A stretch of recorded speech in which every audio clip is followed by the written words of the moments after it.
Buenas noches, mis hermanos y hermanas en Cristo. Aquí estamos en la casa de Dios. La dirección es 544 de Harrison Street, Allentown, Pennsylvania. Aquí tenemos los servicios todos los domingos a la 1 p.m. y los estudios bíblicos todos los jueves a las 7 p.m. Vengan todos para adorarle a Dios en espíritu y en verdad. Y ahora el tema de hoy se llama los falsos profetas y maestros. En el segundo de Pedro, capítulo 2, versículo 1 hasta 3. Pero hubo también falsos profetas en el pueblo, como habrá entre vosotros, falsos doctores que introducirán encubiertamente herejías de perdición, y muchos seguirán sus desoluciones, por lo cual el camino de la verdad sería blasfemado, y por la avaricia harán mercadería de vosotros con palabras fingidas, sobre lo cual la condenación y de largo tiempo no se tarda, y su perdición no se duerme. Las páginas del Nuevo Testamento contienen un gran número de advertencias en cuanto a los falsos maestros que sin duda vendrían a tratar de destruir la iglesia de Cristo, comenzando con Jesús y continuando con los apóstoles como Pablo, Pedro, Juan, Santiago y Judas. Encontramos fuertes advertencias para que la iglesia esté con sus ojos abiertos y para que sus líderes estén velando en todo tiempo el rebaño y defendiéndolo de aquellos lobos rapaces que vendrían a destruir la obra. Los falsos maestros nunca han faltado desde el principio de la historia bíblica. Se han hecho presente y han tratado de destruir la labor de la iglesia. Hoy más que nunca se cumplen al pie de la letra las palabras de Cristo. Estando en el Monte de los Olivos, Jesús habló a sus discípulos y les dijo en Mateo 24, versículo 11, y muchos falsos profetas levantar y engañar a muchos. Lo triste de esto no es el hecho de que se levanten los falsos profetas, sino que muchos sean engañados por ellos.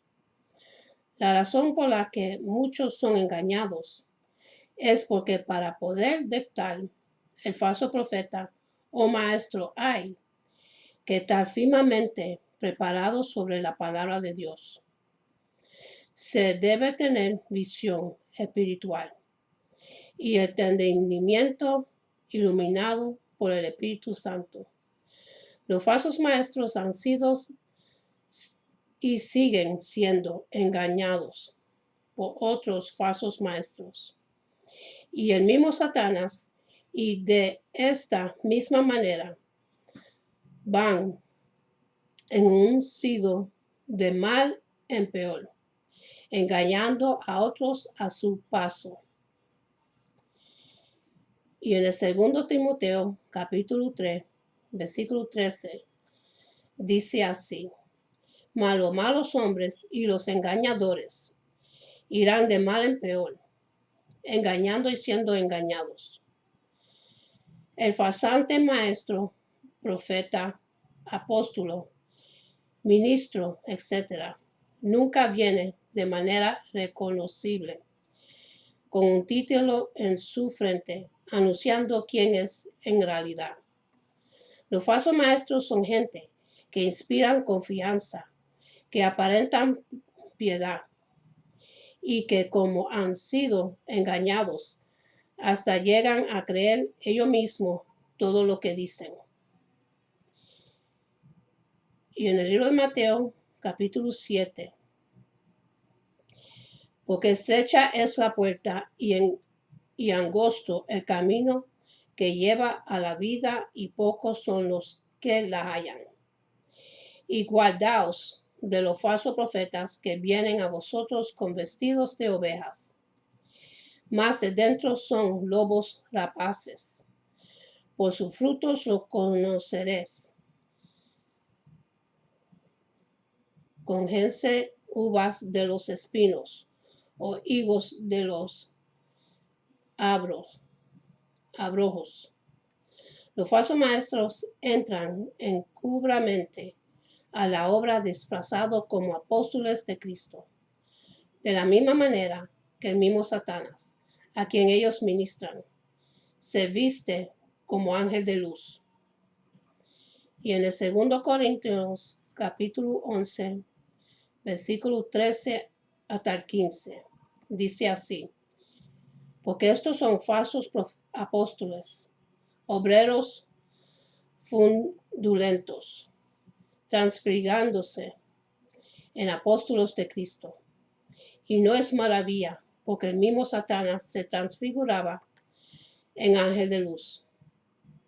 Así que no es mucho si también sus ministros se transfiguran como ministros de justicia, cuyo fin sería conforme a sus obras.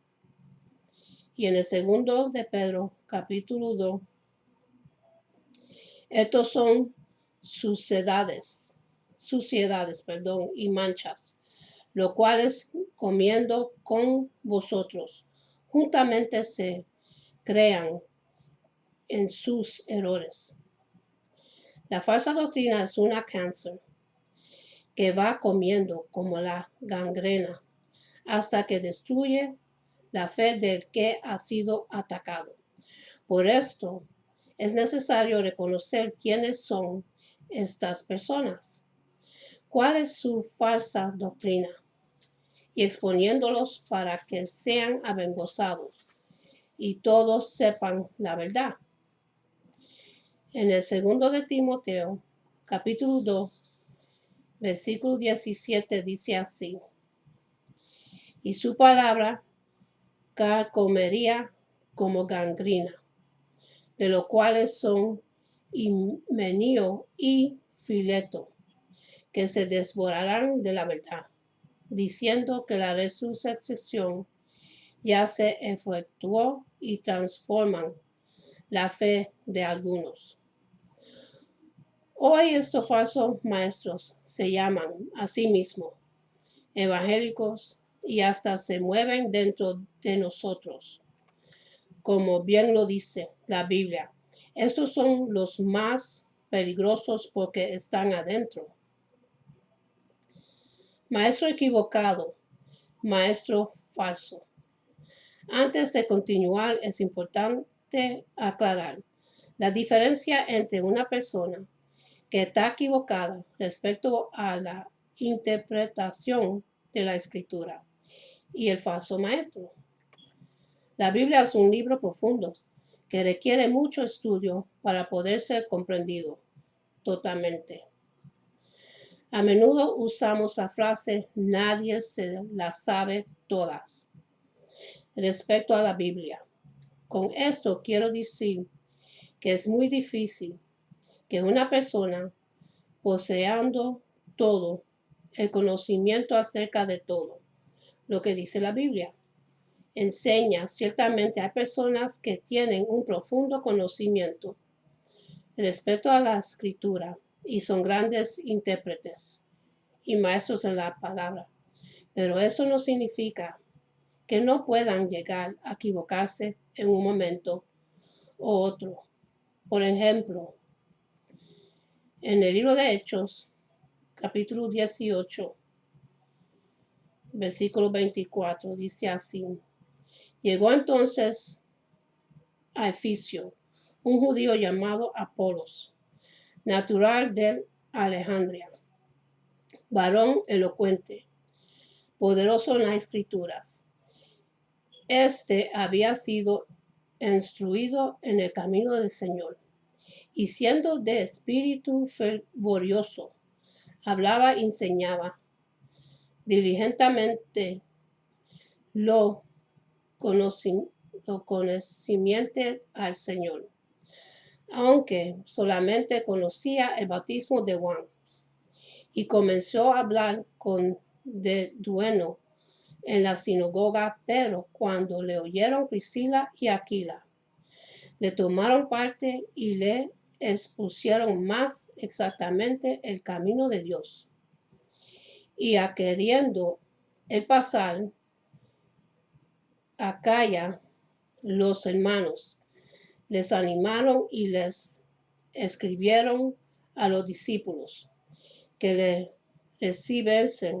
lo reciban, y llegando de allá fue de gran provecho a los que por la gracia habían creído, porque con gran vehemencia refutaba públicamente a los judíos, demostrando por las escrituras que Jesucristo era el Cristo.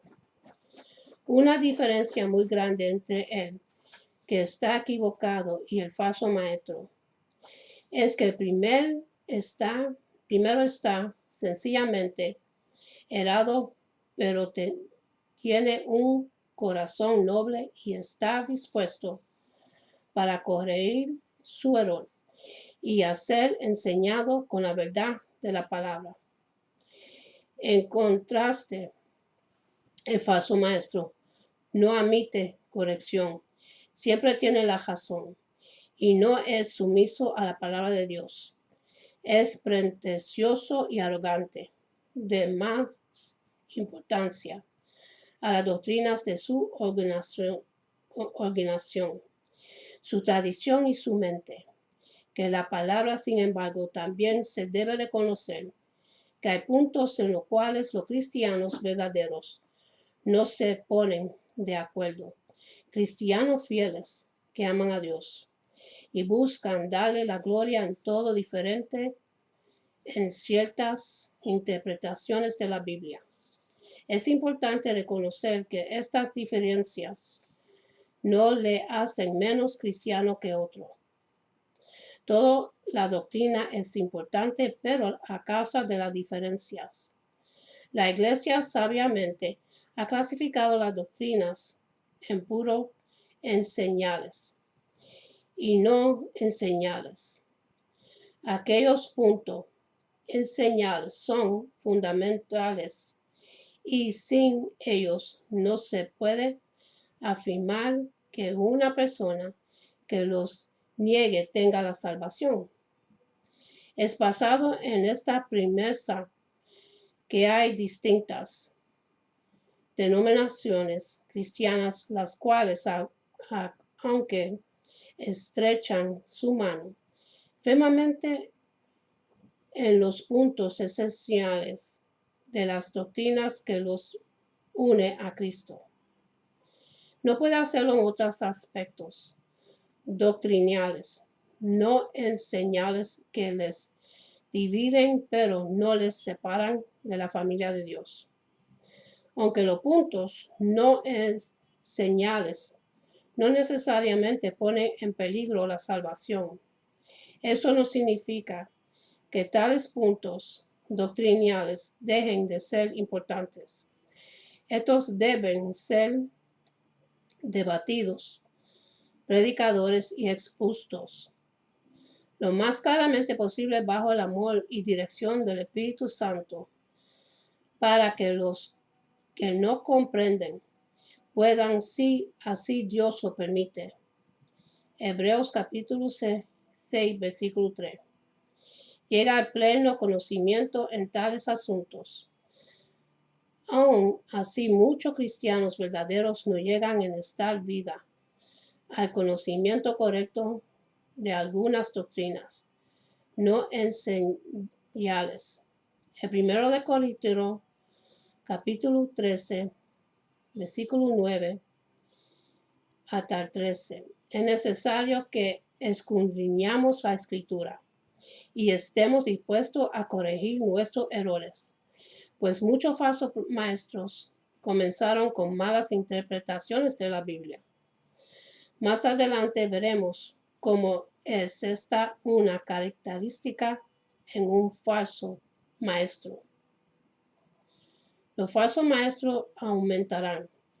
Cuando Pablo se despedido de la iglesia de Efesio, llamó a los ancianos de la iglesia, los reunió y les habló en su discurso de despedida respecto al cuidado que debían tener por la obra de Dios.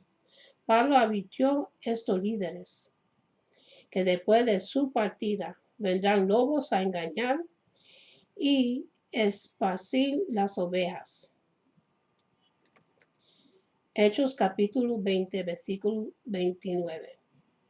Porque yo sé después de mi partida entrarán en medio de vosotros lobos rapaces, que no perdonarán al rebaño.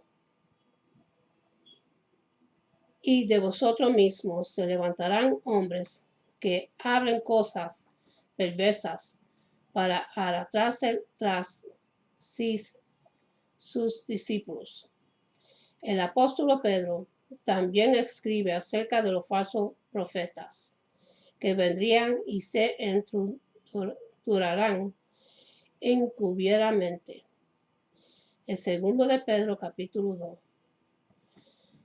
Versículo 1. Pero hubo también falsos profetas en el pueblo, como habrá entre vosotros falsos doctores que introducirán encubiertamente heredias de perdición, y muchos seguirán a sus desoluciones, por lo cual el camino de la verdad sería blasfemado. Y por avaricia harán mercadería de vosotros con palabras fingidas, sobre los cuales la condenación ya de largo tiempo no se tarda, y su perdición no se duerme.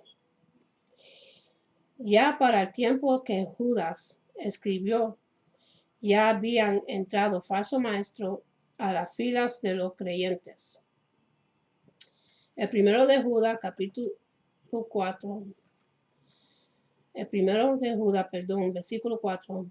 Porque algunos hombres han entrado encubiertamente, los cuales desde antes habían estado ordenados para esta condenación, hombres impíos convertidos la gracia de nuestro Dios en desolución, y negando a Dios, que solo es Él que tiene dominio, y a nuestro Señor Jesucristo, característica de los falsos maestros. Jesucristo dijo que los verdaderos seguidores serían conocidos por sus frutos.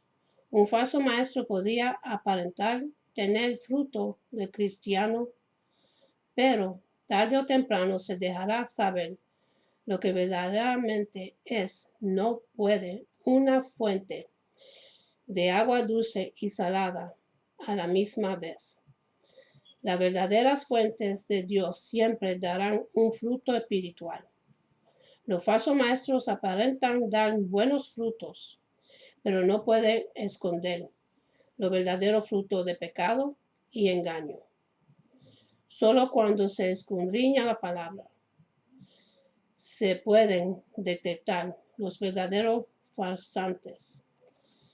A continuación presentaremos 7 características que distinguen a los falsos maestros. Estos vienen en distintos colores, pero es más probable que tengan solo algunas de ellas.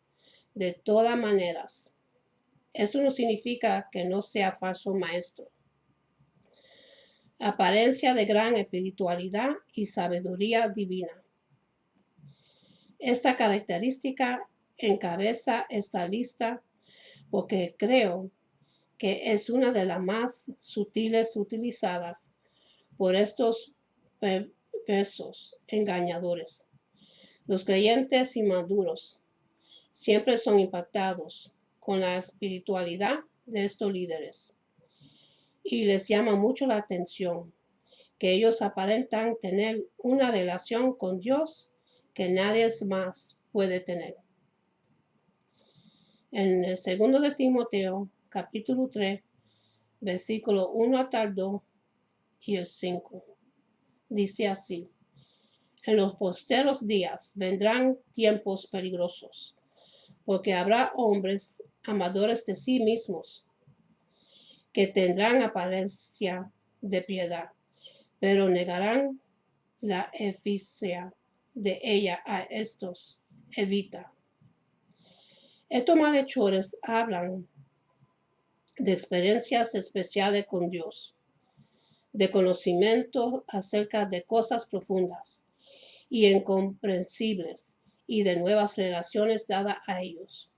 Muchos sostienen de una supuesta forma de interpretar la Biblia de una manera mejor, y de esta manera atrasen a los que se convirtiesen en su presa. Profesan ser fuentes de gran sabiduría y conocimiento. Sin embargo, mire lo que dice la Biblia: es sabiduría diabólica. En el libro de Santiago, capítulo 3, versículo 13 hasta el 16, dice así: ¿quién es sabio y avisado entre vosotros? Muestre por buena conversación sus obras en mansedumbre de sabiduría.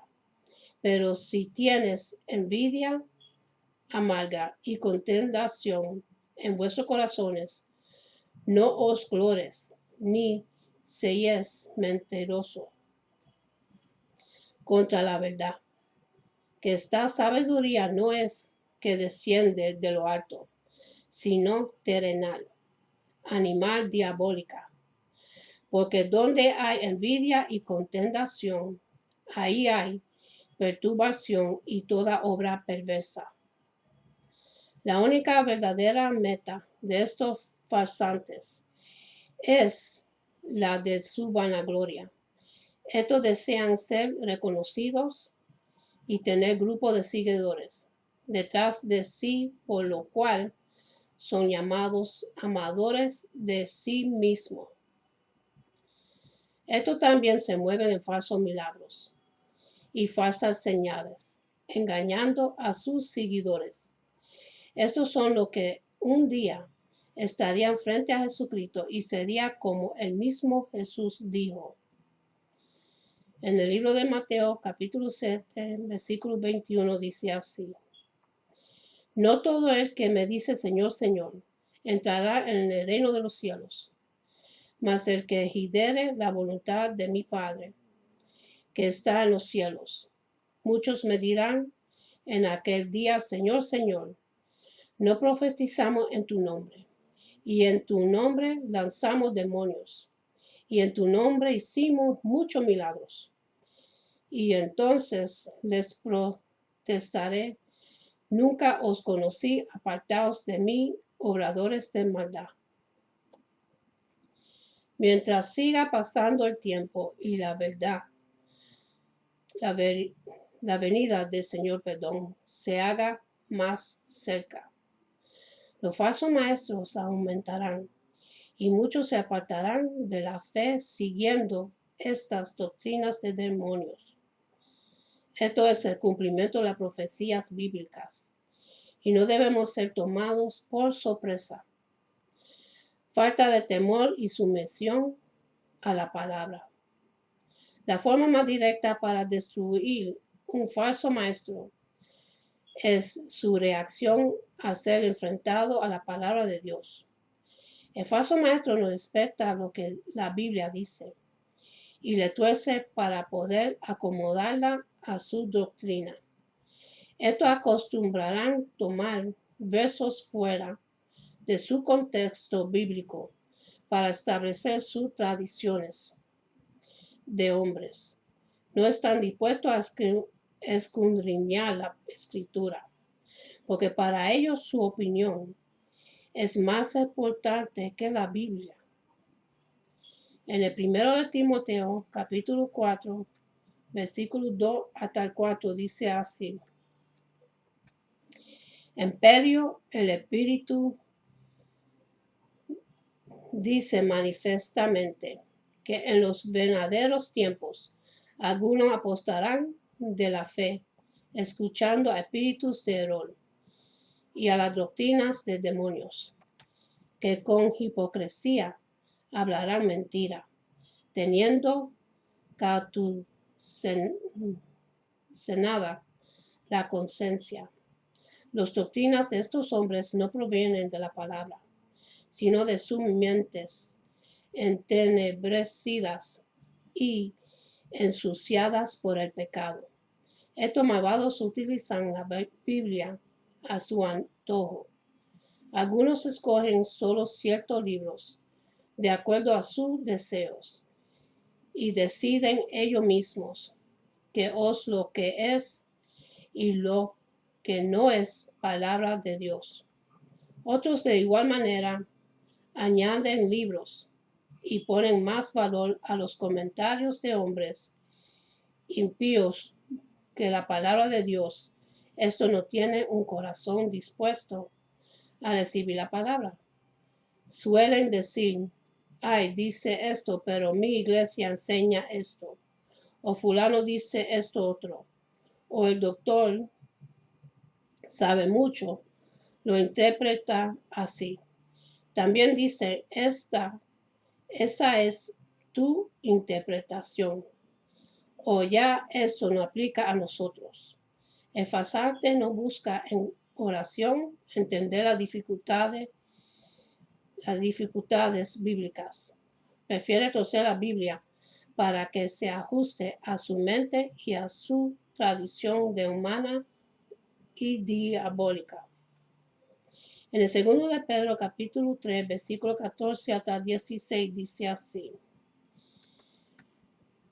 Por lo cual, oh amados, estando en espera de estas cosas, procurad con diligencia ser hallados por él sin mancha y irreprensibles en paz, y tener entendimiento que le aparecen de nuestro Señor para salvación, como también nuestro amado hermano Pablo, según la sabiduría que le ha sido dada.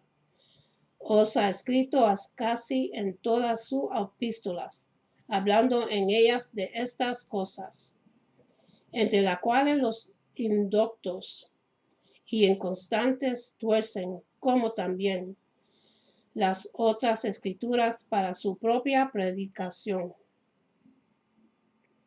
El apóstol Pedro también dice que la profecía bíblica no es de interpretación privada. En el segundo de Pedro, capítulo 1, versículo 20 hasta el 21, dice así, entendiendo primero esto, que ninguna profecía es de interpretación privada, porque nunca la profecía fue traída por voluntad humana, sino que los santos hombres de Dios hablaron siendo inspiradores por el Espíritu Santo. En la Biblia no hay versos en un vacío. Un versículo de la palabra no puede ser utilizado para hacer a otro versículo nulo y sin valor, o para contradecir una enseñanza clara de la Escritura. Cuando se hace esto, se le falta el respeto a la palabra de Dios. Un buen maestro armoniza todos los versículos de la palabra sobre un tema bíblico para llegar a una conclusión doctrinal sana y verdadera. Cuando la Biblia dice algo, el verdadero hombre de Dios no lucha con ella, simplemente lo acepta. Se rinde ante la palabra. En varias ocasiones he tenido que rendirme ante la Biblia y desechar las enseñanzas erróneas que enseñaban los hombres, pero que no están de acuerdo a la palabra de Dios. Y con esto yo termino esta parte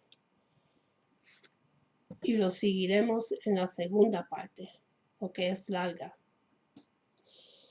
Y ahora, para los que quieren entregar su vida a Jesús Cristo, para que reciban la vida eterna con Él, y para que reciban esa promesa, que van a tener la vida eterna con Él, y para que su nombre esté escrito en el libro de la vida. Repiten esta oración conmigo. Padre Celestial, en nombre de Jesús, yo me arrepiento de mis pecados y abro mi corazón para que Jesús venga dentro de mí.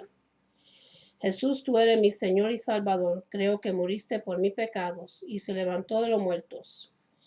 Lléname con tu Espíritu Santo. Gracias, Padre, por salvarme. En el nombre de Jesús. Amén. Y ahora vamos a orar para los enfermos. La oración de los enfermos. Oh Padre Santo, Dios de Abraham y Dios de Israel. Oh Padre mío y Señor mío, vengo, mi Dios, delante de ti para pedirte tu ayuda, tu misericordia, que es infinita. Y tu amor, en tu nombre, mi Dios, envío tu palabra, la cual jamás regresa vacía, porque hará lo que tú dices en ella, y lo consumirá.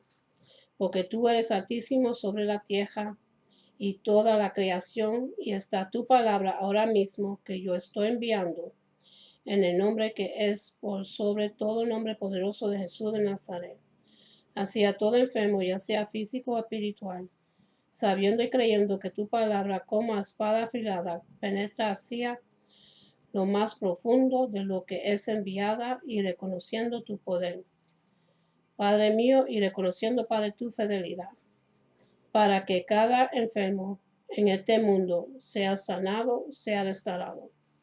Hacemos un llamado de victoria y de sanación, declarando deshecho por el poder de tu Espíritu Santo, ahora mismo en todo lugar y a toda criatura, hecha de tus manos, de tu creación, oh Padre mío. Declaramos santidad, Padre Santo, en el nombre de Jesús de Nazaret. Amén y amén. Unánimos, amados, en esta oración. La unión hace fuerza y es poderosa, dándole gracias al Padre porque escucha siempre nuestras oraciones. Amén. Ahora vamos a orar para el nieto de Cana que se llama Jacob. Que Dios siga sanando a Jacob. Gracias a Dios, te damos la gloria y la honra que Jacob está sano. Pedimos, Padre Celestial, que siga con él, ayudándolo en todo camino, y sigues siendo tus maravillas con él. Lo pido en el nombre de Jesús. También vamos a orar para una jovencita que se llama Génesis. Dios mío, pon tu mano sobre ella y sánale su corazón, todos los órganos de su cuerpo, y dale buena salud, Padre. Y restaurale su vocal para que ella pueda hablarte claramente. Lo pedimos en el nombre de Jesús. También oremos para las sobrinas de Jacob, que Dios ponga su mano sobre ella y que la sane, y que le restaure todos los órganos de sus cuerpos, y que sean restauradas. Lo pedimos en el nombre de Jesús. Y también oremos para un baby pequeño que se llama Emilio Salo, que Dios siga poniendo su mano sobre él y que lo sane completamente. Lo pedimos en el nombre de Jesús. Amén.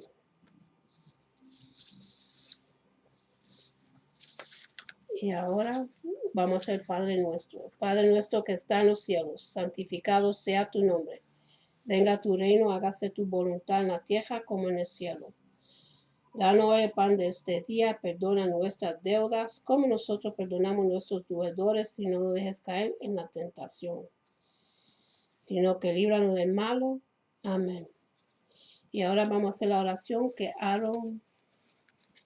Jehová se lo entregó a Aarón y a Moisés cuando estaban en el desierto, y esto era para la bendición de su pueblo. Se consigue en el libro de Números, capítulo 6, versículo 24 hasta 26, dice así. Jehová te bendiga y te guarde, Jehová haga resplandecer su rostro sobre ti y tenga de ti misericordia. Jehová hace sobre ti tu rostro y ponga en ti paz. Que Dios me los bendiga y guarde, que tenga una buena noche y un buen amanecer. Y acuérdense a darle gracias a Dios por otro día más de vida. Y hasta la próxima. Amén.